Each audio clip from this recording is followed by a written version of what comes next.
गुरु तो कृपा कर देता है, पहले दिन ही नीचे से निकाल करके यहाँ उठा देता है, यहाँ ले आता है। यहाँ से रूहानियत की कथा शुरू होती है। जो यहाँ आ गया फिर उसका काम बन गया, फिर वो एक दिन परमेश्वर के पास अवश्य पहुंच जाएगा। अगर इस जीवन में नहीं पहुंचेगा, वो भजन नहीं करता, जैसा उसको बताया जाता है वैसा नहीं करता, तो गुरु नहीं छोड़ता उसको। गुरु फिर उसको अगले जन्म में मनुष्य का ही छोड़ा देता है, कीड़े मकोड़े का नहीं देता, गधे घोड़े का नहीं देता। जिसको गुरु के दर्शन भी हो जाते हैं उसको नहीं छोड़ता, फिर उसको मनुष्य का चोला मिलेगा। लेकिन ये नहीं है कि आपने परमात्मा को छोड़ दिया और जो निर्जीव है उनकी पूजा करने में लग गए तो क्या होगा? आप में तो आप परमेश्वर बैठा हुआ है, उसको तो आप छोड़ देते हो, उसका तो ध्यान नहीं करते, लेकिन उनको पकड़ते हैं। उनको पकड़ने से क्या होगा? उनसे कुछ नहीं मिलेगा। तो जान दी है जिसने, नाम भी देगा वही। जिसने जीवन दिया है नाम भी वही देगा। अभी आपको रामायण का एक छोटा सा चौपाई पढ़ी थी, तो उसमें क्या कहा? भगवान राम और सीता जो थे वो जगत प्रसिद्ध थे, उनको भी गुरु के पास जाना पड़ा। वो भी गुरु के पास गए, गुरु से नाम प्राप्त किया कृष्ण ने, राम ने, और तब जाकर के फिर उनको किसी को अयोध्या का राज मिल गया, किसी को मथुरा का राज मिल गया। वो अवतारी थे, वो संत नहीं थे। संत कौन होता है? संत वही एक ही है सारा संसार का, परमेश्वर तो मालिक। तो अगर आप कमाई करें तो आप भी संत बन सकते हैं, उस संत गति को प्राप्त हो सकते हैं। संत गति क्या है? परमात्मा ने आपके अंदर भंडारों के भंडार बख्शिशों के अपने रखे हुए हैं, लेकिन हमें उसका पता नहीं है। वो ऐसे ही खत्म हो जाते हैं, हमें पता नहीं है उसका। अगर वो प्राप्त कर लें, आप उस पढ़ाई को पढ़ लें, तो फिर आप सारी दुनिया का भला कर सकते हैं। आप ऐसे हैं, ऐसा वरदान परमात्मा ने इंसान को दिया है। ये परमेश्वर जैसा ही है, ये आत्मा है। आत्मा कौन है? आत्मा ही तो परमात्मा है। आप सभी राम है। अयोध्या का राजा राम जो थे वो भी आत्मा थे, परमात्मा थे। उन्होंने भी वो कमाई की गुरु के पास जाकर के। गुरु शिष्य जी के पास गए और कृष्ण जी संदीपनी के पास गए। उन्होंने वो शिक्षा प्राप्त की। कितना समय लगाया, वहां लकड़ियां लाई जंगलों से और गुरु की सेवा की, तब उस विद्या को प्राप्त किया। तो वो विद्या है। तभी तो कहा है कि अध्यात्म विद्या सर्व धनम प्रधानम। सारे धनों का धन है जो अध्यात्म विद्या है। लेकिन एक बड़ी सुंदर बात कह दी कि विद्या ददाति ज्ञानम। तो उस विद्या का ज्ञान जिसको प्राप्त हो जाता है वो इंसान बन जाता है। इंसान बनना बहुत मुश्किल है। हमारे दादा गुरुदेव थे कृपाल सिंह जी महाराज, तो वो कहते थे कि परमेश्वर बनना तो आसान है, लेकिन इंसान बनना बड़ा मुश्किल है। इंसान बन गए तो आप परमेश्वर ही बन गए। आपके अंदर सबके प्रति दया आ गई, सबके प्रति प्यार आ गया, सबके प्रति हमदर्दी आ गई, तो फिर आप वही बन गए। फिर तो जितने भी विकार है सब खत्म हो जाते हैं। जहां दया तहां धर्म है, जहां लोभ तहां पाप, जहां क्रोध तहां काल है, जहां क्षमा तहां क्षमा आ गई, तो फिर वो आपके पास ही तो है। जहां क्षमा तहां आप। लेकिन ये नहीं कर सकते, अगर कोई छोटी सी भी बात कहता है तो डंडा उठा देंगे उसको मारने के लिए। क्यों बोला ऐसा? शांति नहीं है हमारे अंदर। तो शांत हो जाए और सबके ऊपर दया करो, सबसे प्यार करो। कोई भी है सबसे प्यार करो, ये है हमारा मानवीय धर्म। अगर ऐसे बन गए, हमारे अंदर काम है, क्रोध है, लोभ है, मोह है, अहंकार है, ये चीजें खत्म हो गई। ये 5 डाकू जब मर जाते हैं तो फिर जीवन सफल हो जाता है। लेकिन ये इंसान को जीने नहीं देते। कभी काम आ जाता है, कभी क्रोध आ जाता है, कभी लोभ आ जाएगा कि मेरे को ऐसा चाहिए, मेरे को ऐसा चाहिए, चोरी करो, ठगी करो, कुछ भी कर लो तो कर लेंगे। लेकिन वे ये चीजें नहीं आती। तो सबकी अपने लिए तो हम कहते हैं कि मेरा घर बन जाए, दूसरे का कहते हैं कि इसका घर ढह जाए तो अच्छा है।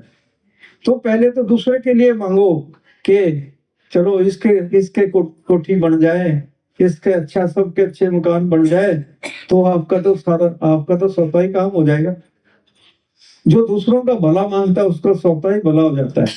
लेकिन हम दूसरों का भला मांगना अच्छा नहीं समझते, अपना हित चाहते हैं, अपना लाभ चाहते हैं, फिर कैसे होगा।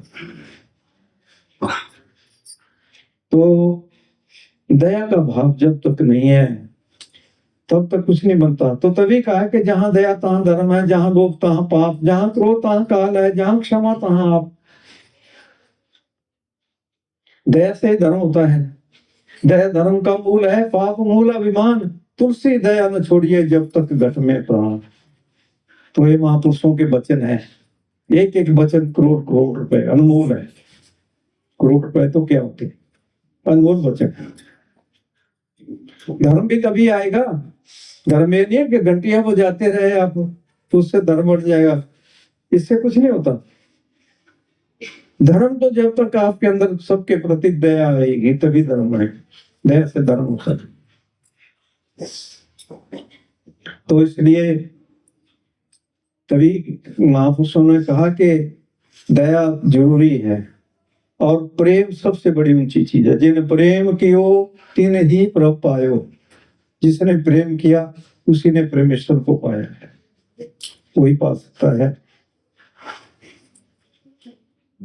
तो बाइबल भी समझाती है कि ऑल ग्लोरी ब्यूटी लाइस, के वो जो सुंदरता का भंडार है वो सबके अंदर है, लेकिन उसको देखा नहीं कभी। वो सबके अंदर है, उसको कभी नहीं जाना हमने। अभी हम ऐसे धक्के खा रहे हैं। तो उसको जानने का प्रयास तो हम तभी कर सकते हैं जब हमारे अंदर जो निम्रता है वो आ जाएगी। फिर हम किसी सतगुरु के चरणों में पहुंच करके फिर उस चीज की प्राप्ति कर लेंगे, वो नाम मिल जाएगा। तो दास आपको बता रहा था कि रामायण जी में राम और सीता जी जगत प्रसिद्ध थे, लेकिन उन्होंने उस नाम को प्राप्त किया होता, उस नाम का जाप करते थे। और दुनिया, क्योंकि वो जगत प्रसिद्ध थे, सभी उनको नमस्कार करते थे, सारा संसार। तो वो नाम आपके पास है, लेकिन महापुरुषों ने उसको थोड़ा सा, उनकी तवज्जो जब तक मिलती नहीं तब तक ना तो प्रकाश आएगा ना तो वो शब्द आएगा। God is light and sound. परमात्मा क्या है? वो शब्द के रूप में है और प्रकाश के रूप में है। वो सबके घट घट में, सबो घट राम बोले, राम बिना को बोले रे। सबके घट घट में वो धुनकारे दे रहा है, सबके घट घट में है, लेकिन हम बहरे हैं।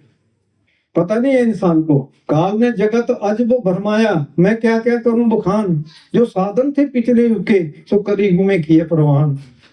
काल ने ऐसे धोखे में संसार को डाला हुआ है, ऐसी आफत में डाला हुआ है कि किसी को समझ नहीं आ सकती, किसी को पता नहीं लग सकता। जितने भी संसार में नेगेटिविटियां है, सब काल है। तो इसलिए हमारे जीवन का लक्ष्य जो है यही है, परमेश्वर की प्राप्ति। परमेश्वर जो है वो सबको सुख देने वाला है, सब सुख दाता राम है। वो रमने वाला राम, जिसको रमाकांत कहते हैं रामायण जी के अंदर, वो कहाँ है? वो आपके पास है, वो अयोध्या में नहीं बैठा हुआ है। Body is the temple of God. ये बॉडी परमात्मा का मंदिर है, ये है हरि का मंदिर। तो इसी में वो बैठा हुआ है, वो ही आपके अंदर से बोलता है। लेकिन जब वो लाइट ऑफ हो जाती है, बुझ जाती है, तो फिर अंधेरा पड़ जाता है, फिर राम नाम सत्य हो जाता है। तो ये है इंसान का जीवन, इतना सा जीवन है। लेकिन अगर हम उस नाम को प्राप्त कर लें, उस नाम को जपें, जिन नाम ध्याया गयम सुख दगाल, नानक ते मुख उजले कितनी छुट्टी नाल। तो फिर उसका छुटकारा हो जाता है, उसके मुख उजले हो जाते हैं परमात्मा के दरगाह में प्रवेश करने के लिए, उसके मुख उजले हो जाते हैं, उसका काम बन जाता है। तो इसलिए हमें जो है सत्संग की बहुत बड़ी नितांत आवश्यकता है। 4 चीजों की जरूरत है। पहला सत्संग, दूसरे जो है गुरु, तीसरा नाम, और चौथा भजन सिमरन। अगर ये काम कर लिया तो जीवन सफल हो गया। लेकिन नाम, दुनिया सोचती है कि नाम क्या चीज है। नाम अमोलक रतन है, पूरे सतगुरु पास, सतगुरु से में लग्या दे कट रतन प्रकाश।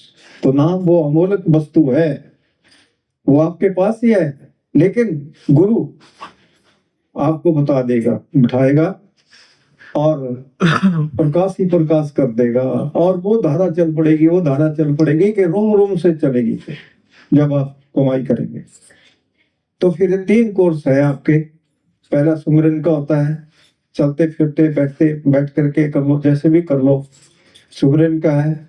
दूसरा ध्यान का है, जो भी आपको नजर आए, परमात्मा का दर्शन हो रहा है उसके दर्शन करो, लाइट आ रही, लाइट, चंद्रमा आ रहा है, चंद्रमा के दर्शन करो, सूर्य के करो, तारे के, सब कुछ आपके अंदर है। जो पिंडे सो ब्रह्मांडे, जो पूजे सो पावे, पीपा पर में परम तत्व है, सतगुरु लिखा है। तो इस शरीर रूपी पिंड के अंदर सब कुछ है। तारा मंडल भी है, सूर्य मंडल भी है, चंद्र मंडल भी है, और सब कुछ है इसमें, नरक स्वर्ग सब कुछ इसी के अंदर है। बाहर कुछ नहीं है, बाहर तो धोखा है। आपके पास सब कुछ है, आप जैसे भी बनना चाहे वैसे बन सकते हैं। अपने लिए जो भी त्याग करना है वो कर लो, नरक त्याग कर लो, स्वर्ग त्याग कर लो। स्वर्ग भी क्या है, थोड़े से नरक मिटा दिए, स्वर्ग बना दिया, नरक ही है वो भी, जेल ही है वो भी। तो आप कहाँ बैठे हैं, आप सबसे ऊपर है, और जितना कुछ भी है, जो जितने जिन की भी आप पूजा करते हो, आपसे नीचे, सब नीचे, बहुत नीचे। अगर उनकी पूजा करने के लिए जाना तो बड़े नीचे जाना पड़ेगा, फिर ऊपर नहीं आ सकते। कई जन्म बीत जाएंगे, कई जन्म खत्म हो जाएंगे चलते चलते, फिर पता नहीं कब पहुंचेंगे। फिर अगर गुरु की कृपा हो गई, गुरु के दर्शन हो गए, तो शायद फिर मनुष्य का चोला मिल गया, नहीं तो ऐसे नहीं मिलता। ये किसी धर्म कर्म का फल नहीं होता। धर्म कर्म जिन दिखे तिन जम जगाती लूटे, उनको जम लूट लेते हैं। जो अपने को बड़ा धर्म ये कहते हैं कि हमने ऐसा किया जी, हमने ऐसा किया, उनको जम लूट लेते हैं। जो कुछ भी है जगात के रूप में ले लेते हैं। अच्छा है, ठीक है, अच्छे कर्म है, वो अच्छा करेंगे तो उसका अच्छा फल मिलता है, फल मिलता है उसका। और लेकिन अगर आपने अच्छा कर्म किया है तो फिर जमराज आ जाएंगे फिर लेने के लिए। जब जमराज आने पड़ोगे, नेक धरत नहीं धीर, मुंगरी ने मार के प्राण निकासत, नैनन भराए नीर, नाम ना बिड़ा लोग नेरा, के बेटा है बे पीर, घर तेरी आदमी बैठी मात पिता सुतवीर, माल मुल की कौन चलावे संगन जात शरीर, लेके बोरत नर कुंड में व्याकुल होत शरीर, नर अब से चेतो माफ होए तकसीर। तो इंसान अगर अभी चेत जाए तो फिर उसका जीवन सफल हो सकता है। अगर वो चेते ना, ऐसे अंधों की तरह चलता रहेगा तो फिर क्या होगा। तो फिर पता चलता है जब जमों की मार पड़ती है। दुनिया तो कहती है चलो चोरी भी कर लो, ठगी कर लो, बुराई कर लो, जो मर्जी कर लो, एक दिन मार खा लेंगे, एक दिन की बात नहीं है। युग बीत, कई हजारों लाखों करोड़ों युग बीत जाते हैं, तब जाकर के फिर धर्मराज के पास पहुंचते हैं। वो भी कहीं रास्ते में आंतें काटी जा रही है, तले जा रहे हैं, बड़ी बड़ी यातनाएं दी जा रही है। फिर वहां पहुंचते हैं, फिर वहां फिर जो चित्रगुप्त बैठा हुआ है, फिर वो लेखा देखता है। फिर वहां तो कंप्यूटर लगा हुआ है, झूठ नहीं बोल सकते वहां पर। हाँ भाई ये किया है, तो फिर वो उन कर्मों का भुगतान फिर करना ही पड़ता है। तो हम आए हैं संसार में, फुर्सत न मिलेगी काम से, कुछ समय ऐसा निकालो प्रीत कर लो राम से। तो अगर ये मौका मिला है, बुद्धि दी है परमात्मा ने, विवेक दिया है, सोचने समझने की स्मरण शक्ति दी है, हाथ पांव काम करने के लिए दिए है, सब कुछ दिया है आपको। आप बना भी सकते हैं, खा भी सकते हैं, दूसरों को भी खिला सकते हैं, अपना भला भी कर सकते हैं, दूसरों का भी भला कर सकते हैं। आपको ऐसी ताकत दी है, लेकिन दुनिया धोखे में चली हुई है। पिछले पुरातन समय की बातें जो है, उस समय जितने बुजुर्ग होते थे वो ऐसे ही करते थे, लेकिन अब तो अच्छा बहुत आगे संसार पहुंच गया है, बहुत बड़े बड़े बुद्धिमान है संसार में, फिर भी वो बुद्धि के ही पहलवान बने हुए हैं, लेकिन उनको ये भी पता नहीं है कि हमने क्या करना है। हाँ जी, हमारे पिता ने ऐसा किया, हमारे दादू ने ऐसा किया, हम भी यही करेंगे, बस उसी में लगी हुई है सारी दुनिया। आ रहे हैं फिर जा रहे हैं, वही। वो कितना समय लगता है, कितना समय लगता है इंसान को वहां पर, जिसका वर्णन नहीं है। तो एक चौकड़ी युग होता है 43,20,000 वर्ष का एक चौकड़ी युग होता है। वो है ब्रह्मा का एक मिनट। 71 चौकड़ी युगों का 1 घंटा होता है। 71 चौकड़ी युगों का 67,67,67,30,20,000 वर्ष होते हैं 71 चौकड़ी युग। वो एक दिन है ब्रह्मा, ये 1 घंटा। और 14 मनवंतरों का एक कल्प होता है, वो कल्प 1 दिन है ब्रह्मा का। 1 दिन में ब्रह्मा जो है इस सृष्टि की रचना भी करता है और प्रलय भी आ जाती है, प्रलय भी हो जाती है, फिर संसार का आगाज होता है 1 दिन में। और 100 वर्ष की उसकी आयु होती है ब्रह्मा की। 100 वर्ष के बाद उसकी मृत्यु होती है। तो उसके 100 वर्ष अब आप अंदाजा लगाओ कि कितनी बड़ी लंबी आयु होगी 100 वर्ष। तो यहाँ मातलोक की कितनी है? यहाँ तो कुछ भी नहीं है, आंख फरकने के बराबर भी नहीं है, लेकिन मान बड़ा है दुनिया को कि हम ऐसे हैं, हम वैसे हैं। तो ऐसे वैसे कुछ नहीं है, कोई पता नहीं है। पानी केरा बुदबुदा है मानस याद, ये पानी का बुलबुला है इंसान, पता नहीं कब क्या हो जाएगा। तो डरिए परमेश्वर ते मान ना करिए, जे करिए ता भी डरिए, जे ना करिए ता भी डरिए। तो उसकी मौज है, वो सृष्टि का मालिक है, क्या पता कब क्या हो जाए। वो ऐसे वो भी कुछ नहीं करता, वो तो जो हमने किया हुआ है वो हम भोग रहे हैं, उसी की सजा हम खुद पा रहे हैं। वो किसी को सजा नहीं देता, वो तो सुख दाता है, सबको सुख देने वाला है, सबको सुखी करने वाला है। वो किसी को दुख नहीं देता। दुनिया कहती है कि मुझे ऐसा रोग लग गया, परमेश्वर ये मेरे लिए आपने क्या कर दिया। तो परमात्मा को कोसते, ये नहीं सोचते कि हमने दूसरों का मांस खाया था, अंडे खाए थे, दूसरों जीवों को खाया था, अब तो शरीर को कटा कटा के खिलाना पड़ेगा। जितने 7 करोड़ रोम होते हैं एक बकरी के ऊपर, 7 करोड़ बार बकरा बन बन के खिलाना पड़ेगा, फिर अगला जन्म मिलेगा कीड़े मकोड़े का। तो वो कोई खाने की चीज है ये गंदगी? अगर कोई पशु मर जाए तो कितनी उसको अगर दफनाएंगे नहीं, कितनी बदबू पड़ती है, वहां से जा नहीं सकते, लेकिन इस कब्र में डालते हैं। ये कब्र नहीं है, मंदिर है परमात्मा, यही मंदिर है। ये मंदिर किसने बनाया है? बाहर तो हमने बनाया है टिगारे के, ये किसने बनाया? परमात्मा ने। ये मंदिर परमात्मा का बनाया है, श्री हरि मंदिर है, ज्ञान रतन प्रगट हो गया, ये परमात्मा का मंदिर है, ये है। तो इसमें अगर आपने परमात्मा को जानना है, उसको समझना है, तो फिर आपको जैसे आप संसार की शिक्षा प्राप्त करते हो, ऐसे आध्यात्मिक गुरु के पास जाना पड़ेगा। वो आपको बिठाएंगे और आपको दर्शन परमात्मा का करा देंगे। ये पूर्ण गुरु होते हैं। वो ये नहीं कहेंगे कि आपको फिर मिलेगा, अभी फूल चढ़ाते रहो, मत्थे टेकते रहो, माला का जाप करते रहो, आप मिल जाएगा। माला फेर युग गया, फिरा ना मन का फेर, कर का मन का छोड़ दे, मन का फेर। मंत्र तो सब झूठ है, भ्रमों को इस संसार, सार शब्द को जाने बिना कोई ना उतरे पार। नेम धर्म आचार तब पूजा पाठ अवदान करे, और मन में धरे भगवान, नानक निष्फल जात है जो कौन से स्नान। ये तो कुछ नहीं है, ये तो हाथी जैसा स्नान है।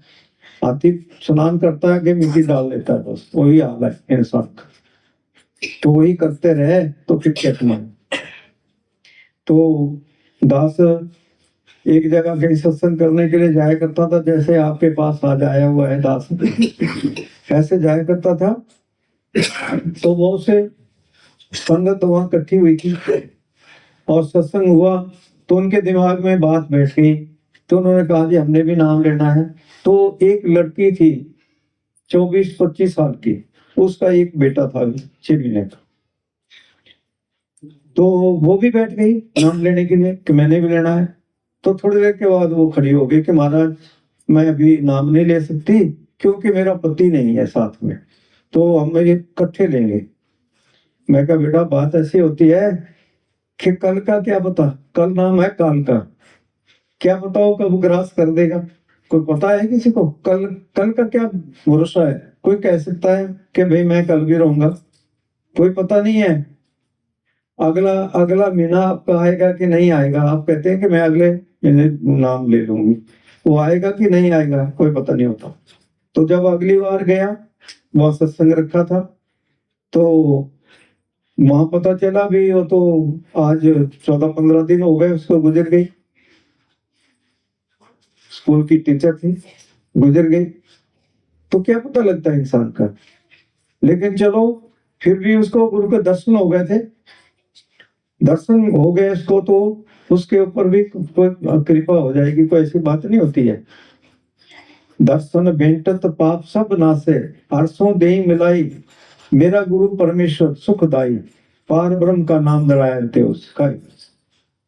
तो कहते हैं कि सारे दुखों का, जो दुखों ने डेरा लगाया हुआ है, कभी कोई दुख आ रहा है, कभी कोई दुख आ रहा है, कोई रोग लगा है, कोई रोग लगा है इंसान को, क्यों लगा हुआ है? परमेश्वर से भूले व्यापन सब बेरोग, जो परमात्मा को विसार देता है, परमात्मा को तो छोड़ देता है लेकिन नौकरों की सेवा में लग जाता है। अरे जिसने जीवन दिया है उसको पकड़ो, उसको पकड़ो, वहां से शांति मिलेगी। लेकिन उसको नहीं पकड़ते, कहता जी मेरे तो ऐसी ऐसी चीजें है, ऐसा है, मेरा वो है, मेरा वो है। अरे हमारा एक ही है, एक पिता एक उसके हमारे, हमारा एक ही है सबका। जो हमारा रक्षक है, जो हमारा सुखदाता है, वो एक ही है। हजार नहीं होते, एक ही होता है। पिता सबका एक ही होता है, वो एक ही, उसको पकड़ लो बेटा पार हो जाएगा। लेकिन पकड़ना कैसे है यही पता नहीं। पकड़ेंगे तभी जब कोई हमें पकड़ाने वाला मिल जाएगा कि हाँ भाई आ जाओ बैठो और आज ही लेकर के जाओ, फिर आनंद करो, जाओ घर में बैठो और आनंद करो, रोज दर्शन करो, रोज बात करो, रोज बात करो प्रतिदिन। कोई दिन ऐसा नहीं होगा, लेकिन बैठना पड़ेगा उसके लिए। ये नहीं है कि भाई आपने नाम ले लिया और फिर संसार में फंस गए, तो फिर वो क्या करेगा? वो कैसे देगा आपको दर्शन? और देगा? फिर आपसे बात नहीं होगी, उसको विसार देंगे तो फिर कैसे होगा? उसके लिए तो प्रतिदिन बैठना पड़ेगा। आप अनाज खाते हैं वो भी जीव है, पानी पीते हैं वो भी जीव है, अन्न खाते हैं वो भी जीव है, फल खाते हैं वो भी जीव है, दूध पीते हैं वो भी जीव है। सब जीव को खाया जा रहा है। उससे कैसे हमारा छुटकारा होता है? भूमि के ऊपर चलते हैं वहां भी जीव है, एक सुई की नोक रखो हजारों जीव मर जाते हैं। हवा में जीव हैं जो सांसों से अंदर जा रहे हैं, तो उससे कैसे हम निवृत्त होते हैं? उससे तभी होते हैं, हमारे सभी महापुरुषों ने कहा है, सभी शास्त्र वेद सभी पुकार पुकार के समझा रहे हैं कि उस नाम को जपो, उस नाम को प्राप्त करो, उस नाम को जपो 6 घंटे प्रतिदिन। लेकिन 6 घंटे तो कहाँ जप पाएंगे? लेकिन महापुरुषों ने उसमें भी ढील दी है, उसमें भी उन्होंने कहा कि कोई बात नहीं, वो तो रात दिन बैठे हुए हैं महापुरुष, वो तो कहीं भी बैठे हुए हैं, सारे संसार को सुख मिलता है। ये नानक दुखिया सब संसार, ये सारा संसार दुखी है, सुखी कोई नहीं है। एक नायक दुख न सबको, सुखी अल्पो दास। सारे संसार दुखी है, लेकिन जो बिंदु भर सुख मिलता है वो कहां से मिलता है? जो महापुरुष बैठे हुए हैं रात दिन संसार के लिए। गुरु नानक देव जी, कबीर जी, जितने भी महापुरुष आए रात दिन चलते रहे, उनको क्या जरूरत थी चलने की? दुनिया का भला करने के लिए। कहाँ कहाँ पहुंचे, भूखे प्यासे खाना मिल गया तो मिल ठीक है, नहीं तो चले हुए हैं, पानी मिल गया तो पी लिया, नहीं तो चले हुए हैं भला करने के लिए। मेरे गुरुदेव थे परम संत ठाकुर सिंह जी महाराज, तो उन्होंने एक बार बताया कि देखो आज तक आराम नहीं लिया, रात भी चले हुए हैं, दिन भी चले हुए हैं, और रात दिन सबके हित के लिए, लाभ के लिए बैठे हैं। तो गुरु अगर इस संसार में ना आए, संत इस संसार में ना आए, तो इस संसार जल जाता है। कभी कहा है कि आग लगी आकाश में, जब जड़ पड़े अंगार, संत न होते जगत में तो जल मरता है संसार। तो थोड़ा वो जो सुख आ रहा है, मिल रहा है, संतों की कृपा से मिल रहा है। लेकिन संतों को से हम बैर करते हैं। संतों के साथ आज तक क्या क्या हुआ, उनको बहुत दुख दिया, पुरैया कहा, बोझे उठाए, और गृहस्थी को उनको फांसी के ऊपर लटका दिया, सूली के ऊपर लटका दिया। कौन सा सुख दिया, को सुख देता है उनको? लेकिन वो सबका भला करते हैं, सबका भलाई करना, सबका भलाई करना ये चीज होती है। लेकिन हम विचार नहीं करते, तो इसलिए गुरु की हमें बड़ी नितांत आवश्यकता होती है। गुरु नहीं मिला तो फिर ये जीवन बेकार चला गया। तो हमारे शास्त्रों में लिखा है कि लब्ध वासु दुर्लभ इंदम बहु स्वभावांते मनुष्यमर्थम धम्म पिया तूर्ण पदे धनु मृत्यु निश्रेष्ठाय खलु सर्वस्यात्। कि अनेक जन्मों के पर्यंत, क्या समझा रहे हैं कि अनेक जन्मों के पर्यंत ये मनुष्य देही प्राप्त होती है। अनेक अनेक जन्मों के पर्यंत ये मनुष्य देही प्राप्त होती है। और ये किसके लिए मिलती है? ये उस परमात्मा को प्राप्त करने के लिए मिलती है। वाणी भी यही समझा रही है कि भाई प्राप्त मान देवरिया, गोविंद मिलन की ए तेरी बरिया। कि भाई ये जीवन भाई प्राप्त मान देवरिया के जीवन में बड़े भागों से मिला है। और ये किस लिए मिला है? उस परमात्मा की प्राप्ति करने के लिए मिला है, और किसी काम के लिए नहीं है। ना खाने के लिए, ना पीने के लिए, किसी काम के लिए नहीं है। ये केवल मात्र परमात्मा की प्राप्ति के लिए है। अगर आपने परमात्मा की प्राप्ति कर ली, आप कहीं भी बैठे होंगे, आपको अपने आप वहां भोजन पहुंच जाएगा, पहुंचा देगा, सब कुछ पहुंचा देगा, आपको मालूम कर देगा। कहीं भी बैठो तो फिर सब कुछ आ जाता है, वहां कोई कमी नहीं रह जाती। लेकिन ये काम नहीं कर सकते, बड़ा बड़ा मुश्किल होता है करना। कहते हैं नहीं कर सकते, हम परमात्मा का नाम नहीं जप सकते, उसका नाम नहीं ले सकते, क्योंकि अंदर गंदगी भरी पड़ी है। उसका नाम कैसे लेंगे? तो उस गंदगी की सफाई नाम से होती है। नाम वो साबुन है जिसकी जो हमारी सफाई कर देता है। तो तभी कहा है महापुरुषों ने कि संसार रोगी नाम दारू, सारा संसार रोगों से भरा हुआ है। लेकिन अगर नाम मिल जाए तो आपके पास रोग फट नहीं सकते, कोई रोग नहीं आ सकता। लेकिन दवाइयां बस खा लो जी। लेकिन आज से पहले आपने सुना होगा कि आज से पहले अगर 60, 70, 80, 90 वर्ष पहले की बात देखें तो कोई बीमारी नहीं होती थी, कोई डॉक्टर नहीं होते थे, कोई हॉस्पिटल नहीं होते थे, कोई दवाइयां दुकानों की नहीं होती थी। आज तो बेशुमार दवाइयां आ गई, खाते रहो मरते रहो, बस यही है। तो उसी में लगे हुए हैं, लेकिन परमात्मा का नाम नहीं जप सकते। जिससे सुख मिलना है, जिससे शांति मिलनी है, वो नहीं जप सकते। तो उसके नाम को जपो, उसके नाम को ध्याओ अगर सुखी होना चाहते हैं। जिन नाम ध्याया गया सख्त गाल, जिसने नाम जपा है वही सुखी हुआ है, और कोई नहीं सुखी हुआ। और ऐसे तड़पते हुए आए और तड़पते हुए संसार में चले, संसार से चले, सुख किसी को नहीं मिला। वे नारे साची जिया धार, सगल जगत है एक सपना, तीन सत लगत ना बार, बारो बीत बनाए रत पच, रहत नाही दिन चार, तैसे ही बेमुख माया में उर्जो कहाँ गवार। आजो कुछ समझ बिगड़े नहीं, भजले ना मुरार, भजले ना मुरार। तो कहते हैं कि ये साची जिया धार, ये इसमें सच्चाई है इसी जीवन इसी शरीर में सच्चाई है। आपके अंदर ही सच्चाई है, बाहर नहीं है। ये साची दिया दाल। लेकिन ये संसार एक सपना है, सगल जगत एक सपना। ये सपना है, जो कुछ भी नजर आ रहा है ये कुछ नहीं है, ये एक सपना लगा हुआ है, ये सच्चाई नहीं है। सच्चाई जब ये आंख गुरु खोलता है तो आंख से नजर आती है, तब पता चलता है कि हाँ एक चीज है। ऐसे नहीं पता चलता। सकल जगत एक सपना, बिन सत लगत ना बार। लेकिन सच्चाई की तरफ कोई नहीं आना चाहता।